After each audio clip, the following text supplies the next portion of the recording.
Prime Minister, thank you.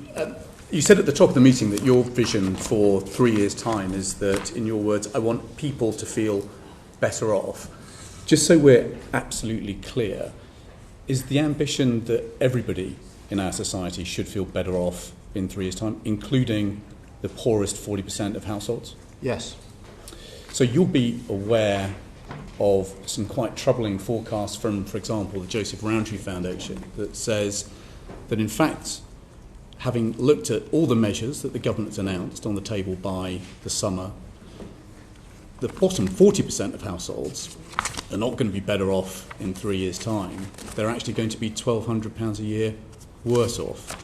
So what do you think needs to change between now and the end of the Parliament so that everybody in our society is, in fact, enjoying higher living standards? Well, we need to do a number of things. The first is we've got to get much better growth into our economy and create more wealth in the first place. And that's why we've put so much store on ensuring that we took necessary measures at the budget to deal with our inheritance. We then had a spending review which was targeted across the country.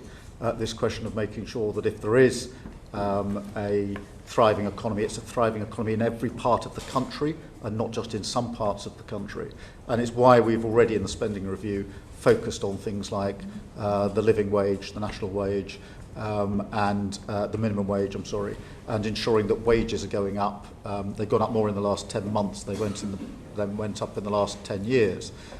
So that's the first part. The second part then is the poverty strategy that has to ensure that this is across the whole of society and every location, because in addition, as you all know, to the growth figures, we've had inequality variances across the country, place by place, and we have to have a laser focus on that, because whilst we want more wealth creation and the economy to thrive, and we do and we will, we can't have that as London and the South East and redistribution as a sort of one-word answer for the rest of the country. To my mind, that is fundamentally wrong. Mr. Byrne. The challenge that we've got, though, is that the Bank of England now forecasts that wage growth is going to slow down. Joseph Rowntree Foundation says that earnings for the bottom 40% are going to fall by £700 a year. The Office of Budget Responsibility says real household disposable income is going to fall to almost zero in a couple of years' time. Resolution Foundation says that the freeze on tax thresholds means that the real wage growth for the poorest will get obliterated.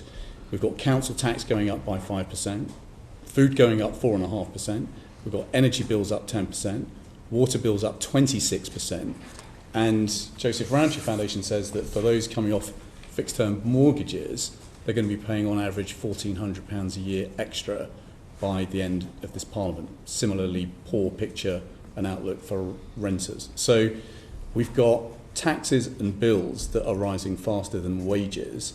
So the question remains, what else do you think is needed over the next year or two so that everybody is enjoying higher living standards by the time of the next election? Well, if I just concentrate on two aspects of that. Firstly, the income side and then the cost side. On the income side, obviously, we have already pulled the lever of increasing minimum wages, which is on average of, I think, about £1,400 extra into everybody in effectively 3 million of the lowest paid, above inflation increases for standard rates of universal credit. And then on the other flip side, if you like, free childcare is coming on stream from this September across the board from 9 months through to school starting age. Free school meals are being rolled out, breakfast clubs are being rolled out, limits on what you have to pay on school uniforms, and warm homes discount is £150 per household. That's gone from 3 million to 6 million households for this winter. So I do think there are things that government has done and will continue to do.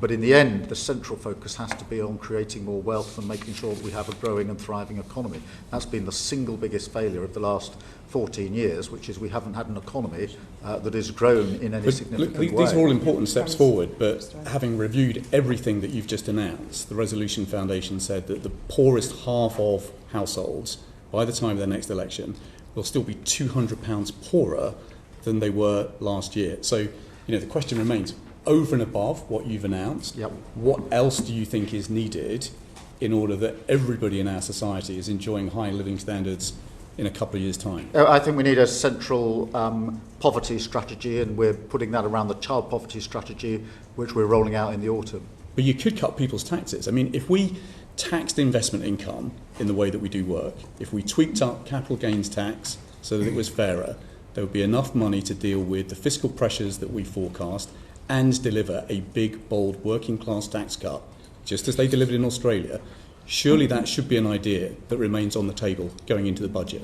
Well, I'm not going to be tempted to start speculating on what might or might not be in the budget. It's going to come in the autumn. We will get the forecasts. The Chancellor will set out her decisions according to that forecast, but I'm not going to be drawn into speculating on what that might be at this stage. Well, Chair, the Prime Minister didn't rule that out, so I'll take that as a win. Well,